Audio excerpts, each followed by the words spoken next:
To the High King Vaelor of the Woods. My name is Quentin Hammerhorn. Born on the island of Great Wick, my ancestors built the great castle of Hammerhorn. Our family were lords of that castle and suzerains of the surrounding lands for many generations, until a new Iron King rose. Fearing our power, he unlawfully stripped us of our title and our land, casting out my father's family and exiling them from the Iron Islands. In our place, he rose the Good Brothers to power, our ancient family enemies. The Hammerhorns are a once proud and noble house, and have lived in exile now for 2 generations. My family perished as the years went by from starvation and grief. I, Quentin, the only current living member of the Hammerhorns, rightful lord to the island of Great Wick, come to you today to pledge allegiance as a loyal and honorable vassal, to swear to stand by your side, and to uphold your house's honor. For one day, with your backing and consent, I seek to gain back what was rightfully mine. Signed, Quentin Hammerhorn, lawful heir to Great Wick. Well, Quentin, welcome to the woods. So I've never seen this event before. My young lady wife, Inferior, has expressed her boredom several times in several ingenious ways. The court is boring, hunting is boring, embroidery is boring, her ladies-in-waiting are boring, and she wants me to make the boredom go away. She sounds like Sansa in A Game of Thrones, like the first book. Fine, I'll humor you. We get For the Sake of Love, which nerfs all of our stats by -2 for a full year, or we allow her to befriend a courtier. Befriending a courtier, quote-unquote, hopefully it's a woman, and I feel like that would be what Vaelor would do. He married her mostly for the ability to produce children, and we've done that quite well, so I'm okay with her having a friend. I'm not okay with her having a lover, but a friend would be okay.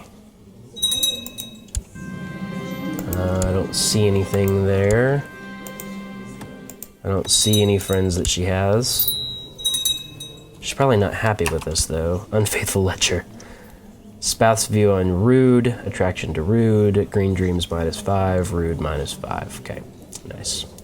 Nice. So Rude has given me -15 with her. That's hilarious.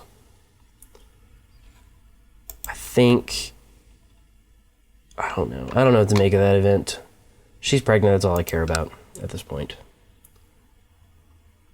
We're still keeping an eye on SG, and I went and looked up some of the information about the event. He is stressed currently, and that's hilarious. I looked up some information about the event, and it fires anywhere in any of the Shivering Sea provinces, which are all of these, I believe. Yeah, Central Shivering Sea, off the coast of Ib. So we'll have him sail around here for a little while, sail through the southern Shivering Sea, southwestern, back up, and hopefully that gives us a little bit of, there's Shivering Sea right there. Shivering Sea is right there as well. So hopefully we can get a little bit of action going through there. It's bound to fire at some point. I just don't know when. Oh no! Your dragon, Winged Stranger, has had a long life, but unfortunately, she's now dead. Her age finally catching up with her. She may have left a final clutch of dragon eggs, however. Her skull will grace our hall. 33% chance, and adds dragon egg to the treasury.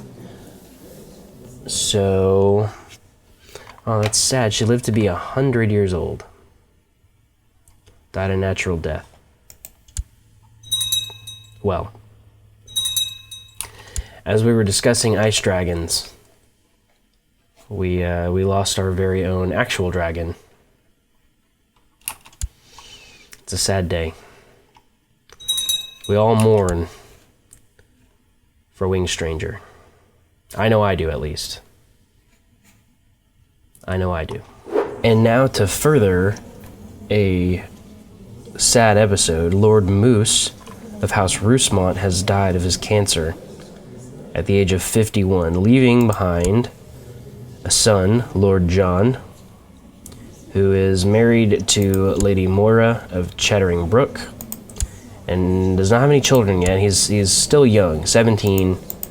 So hopefully Lord John, who has a very nice beard, if that's any consolation, will do quite well in terms of his ability to rule in Blackwater Rush, but also to produce children. So a sad day. Winged Stranger and Lord Moose of House Roosmont have passed away. Just sad, man. It's just sad. Okay, we've had another daughter, and I mean, things are looking up with that, I suppose. Keeping an eye on Estienne as much as we can. He's still at sea, and have him sail all the way across over here, and hopefully that event will fire. Ironically, the event will also fire if you're north of the wall, like beyond the wall, which is kind of cool. Kind of cool there. I think, anyways, that would be kind of cool. You're still keeping an eye on everything. One thing that I do want to make sure that I do is we're going to go in and Lady Bessa, who we've kind of talked, there has been no resistance to this anyways. So we're going to see if they'll accept the betrothal. They will, okay. So will. Our son, our heir, will marry Bessa Weirwood. And even though she's a little bit older than him, she'll still have many years of childbearing after they finally do their thing. And they've accepted the betrothal. Fantastic. Fantastic. Okay, all that looks good. Hopefully this event fires pretty quick for Estienne. I don't want to spend the whole episode focusing on him. So as we're now dealing with the wake of this tragedy that we've had, we do have a dragon egg that we can attempt to hatch. I'm nervous about it though. I'm nervous about hatching it. We have the ability to do it, and we have a piece of dragon lore, I think just from the Harrenhal event that's fired, and I think we only have the one. If we choose to take that and we fail, we lose our opportunity to have a dragon again, other than going out and taming one again, which I don't know what the chances are of that. We do have the boosted chances from the dragon pit, so maybe that makes a difference. But I'm not going to make the decision right now. I just wanted to kind of throw that out there. What do you think is the proper protocol? What do you think is the way to go about it? Do you think we should hatch the dragon egg? Do you think we should wait? I want to know. I want to know what you have to say. I want to know what you think. I don't want to be without a dragon necessarily, although at this point it's really, we're not planning on conquering that much in the near future, and we outnumber men-wise just about everybody. So I want to know what you think. Let me know down in the comment section. I just kind of wanted to gauge some opinions on all that and maybe see if anything comes from it. I don't know.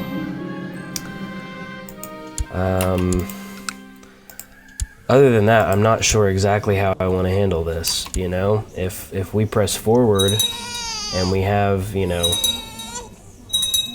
have any kind of issues with Estienne or whatever, I don't want to be without a dragon necessarily, but I don't want to, run the risk of, losing it entirely, if that makes any sense. So this girl, Neris, is burned and one-legged, but she successfully hatched another dragon. So there's that. Kind of weighing on my mind. I want to know what you think. Let me know in the comment section. Lord Duncan the Rash, our Hand of the King, has died. Lord Paramount Cosgrove, his son, is now ruling. So Estienne is actually a good choice for Hand of the King. But if I do that, then he won't have a chance to go forward. We have Adam Hull. I think Edmund makes the most sense. He's a lowborn, he's just a courtier, but I think he makes the most sense. He's got good diplomacy and he's got good stewardship. He's a genius, so that always helps. I That gives us 62. Oh no, 57. I mean, come on. Lady Paramount Perrien Blackheart has been a leal and able servant, having successfully completed many tasks in aid of the woods. It be seen as the right and honorable course to reward her with certain incomes and grants so as to foster greater loyalty. Agreed. I'll reward her.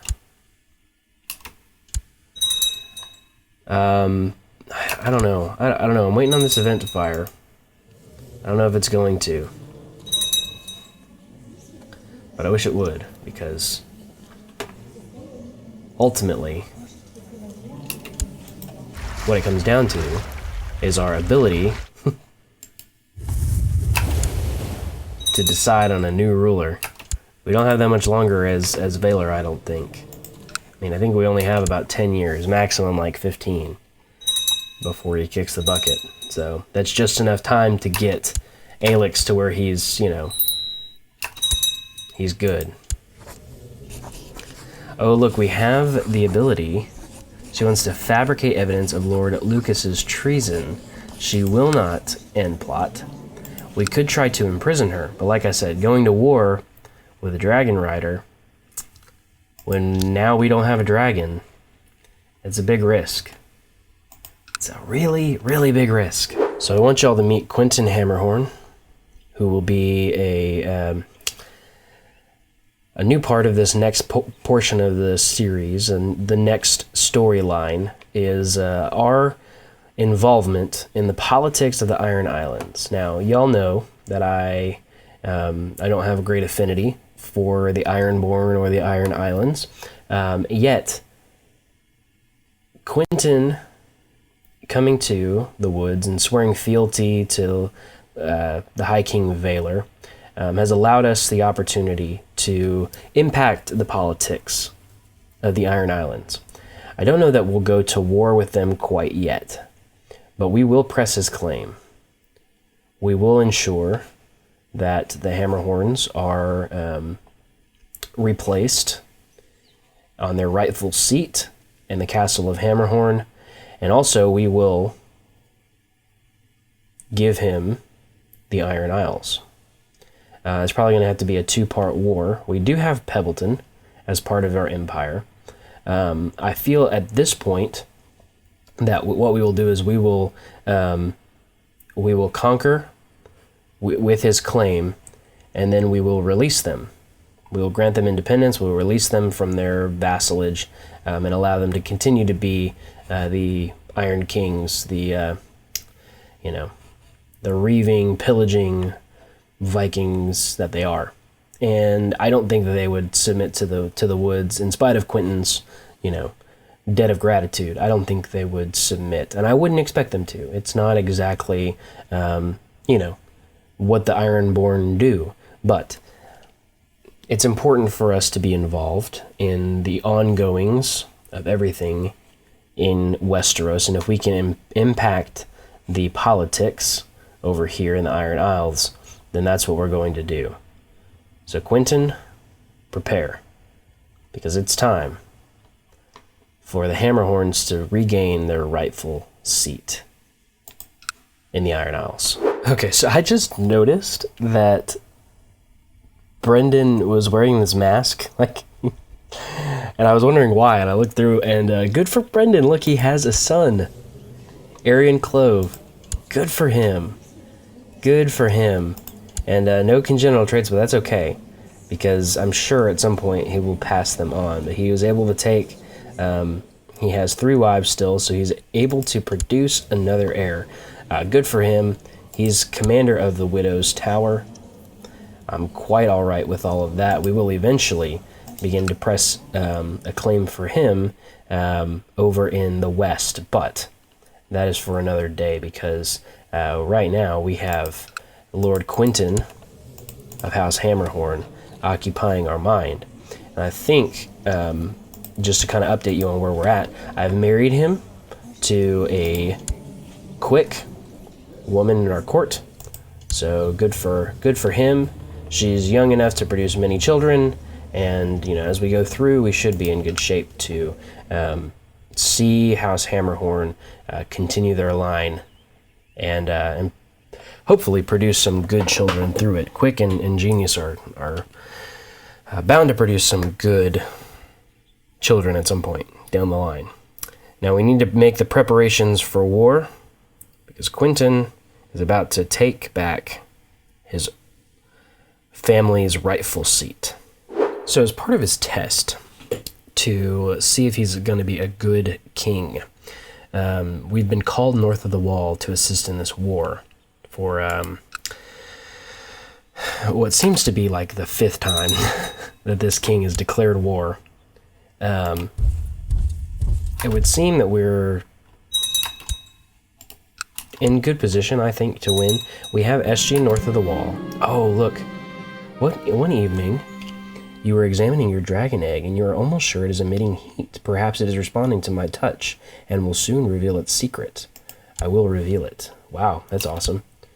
So maybe that's a sign that we can go ahead and cash in on using our eggs. So I wonder if this army will come with me. Doesn't seem like it. I will order Lord Ambrose to stand down. So I think we're going to have Estienne lead his troops. Okay, House Blackwood won't listen to me. That's fine. Let's actually see this one. Let's actually head up here. I want him to be in battle, and I want to see his abilities in battle. But I don't want to cause too many issues. Like, I don't want him to fight in battles he can't possibly win necessarily. He has the duelist trait, so I do want to see if there's any opportunity for him to... I'm not going to order Lord Lionel to stand down. I want to see if there's any opportunity for him to actually move forward and, you know, see how he is as a leader. So... what happened there? The war score went down.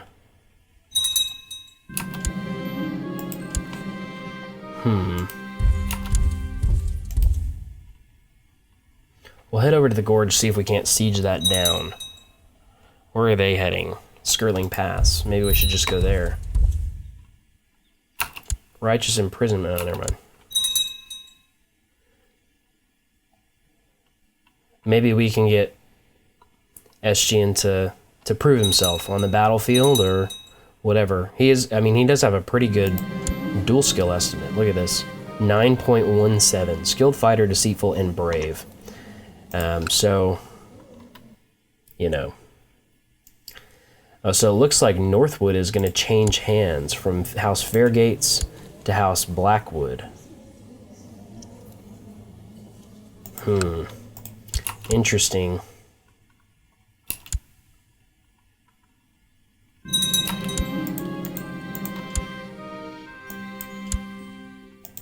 I wonder what will happen there. Okay, so we'll allow them to come over here. Maybe this Stark army will support us. If they were smart, they would. But we'll let Estienne take the brunt of this and see what happens.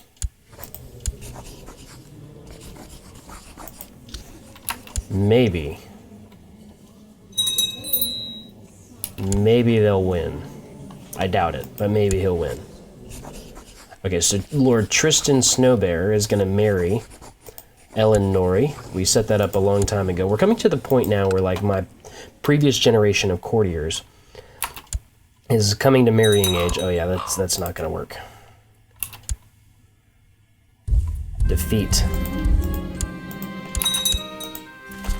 Estienne wasn't captured or anything, though. He was wounded. My friend... I always imagined I would be the first of us to go, but now I'm the one mourning the departure of my dear friend. Never again will I hear Gawain's jolly laugh or receive his wise counsel. It is as if I've lost an essential part of myself. I feel so powerless. So, I can spend an evening getting drunk at the local tavern, or I can distance myself from Xavier, or I can maybe become depressed. I think Vaelor would have the opinion that... I mean, he is rude. I think, and paranoid, I think he would withdraw from all of his friendships if this was actually happening. I think that would be the right answer for him. I don't think he would go get drunk. I don't think that's what he would do. I think he would distance himself, so to speak. Okay, so they're coming again. Well, we need to see if Estien will get captured or what will happen here.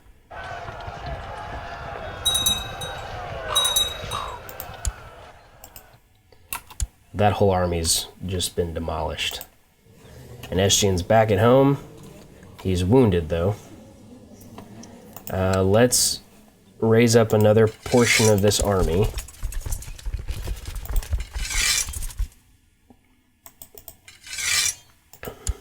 And we will place Estien on it. We'll send our ships back. We'll have him try again. Only time will tell exactly what will happen with it, but I think... no, we don't need you. I mean, you never know. You never know. I mean, maybe. Maybe he'll end up, like, gaining some good traits or good stats along the way. I don't know. Upon conclusion of a long council meeting, you decide to make a toast. Of course, one toast eventually becomes many, and time seems to slip away. Later, as you leave the council chamber, you stumble and you fall on your face. You can taste the blood of... You can feel the taste of blood. I can't read. Ugh. You can feel the taste of blood in your mouth, and dizziness setting in. 5% chance we die, 20% chance we're wounded, 75% chance nothing happens. Help. Oh, we owe Lord Lionel a favor. How will he use it? Will he be loyal, or will he use it for his own personal gains? That is the question. We'll have to see. What's funny is, it looks like we're in...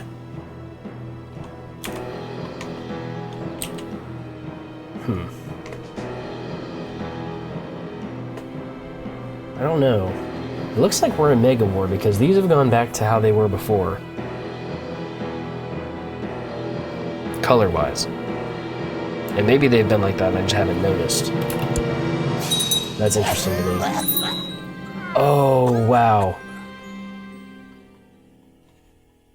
Prince Estien died of an infected wound. Wow.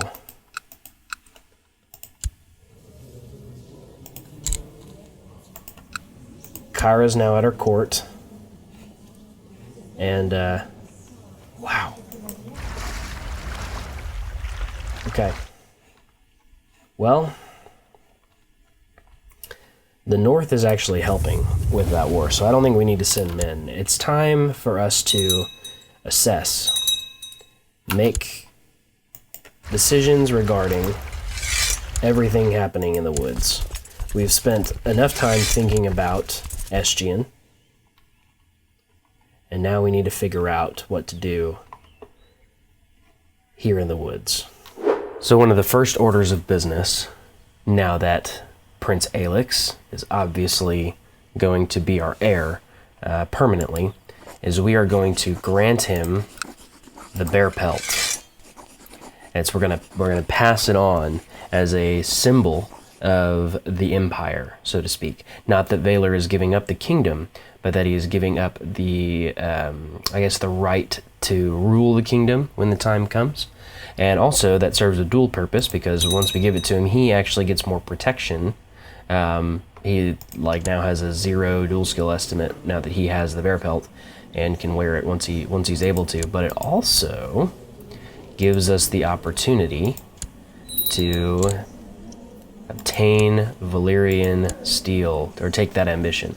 So once we take that ambition, we'll be able to go on the quest one more time, like we did before, and we'll be able to use that to hopefully gain a Valyrian steel sword to go with our Valyrian steel armor and make our rulers that much better in personal combat. So that's pretty exciting. I'm excited about that. The other thing that I did want to do is I want to award...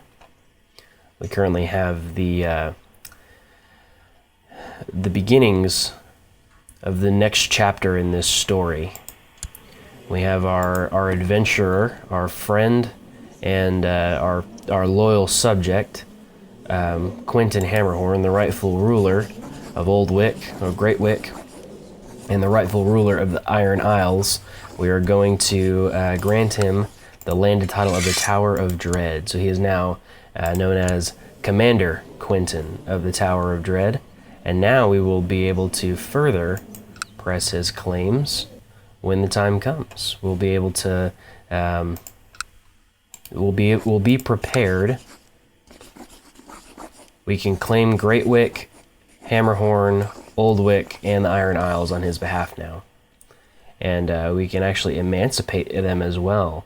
And see, emancipation has a really cool game mechanic where whatever provinces you have sieged down, they become, you own them when the war is over.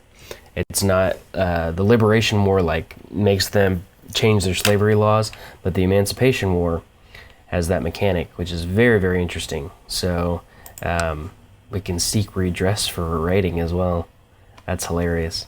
But no, we have that ability, and that is definitely next on the horizon. So prepare for war with the Iron Isles.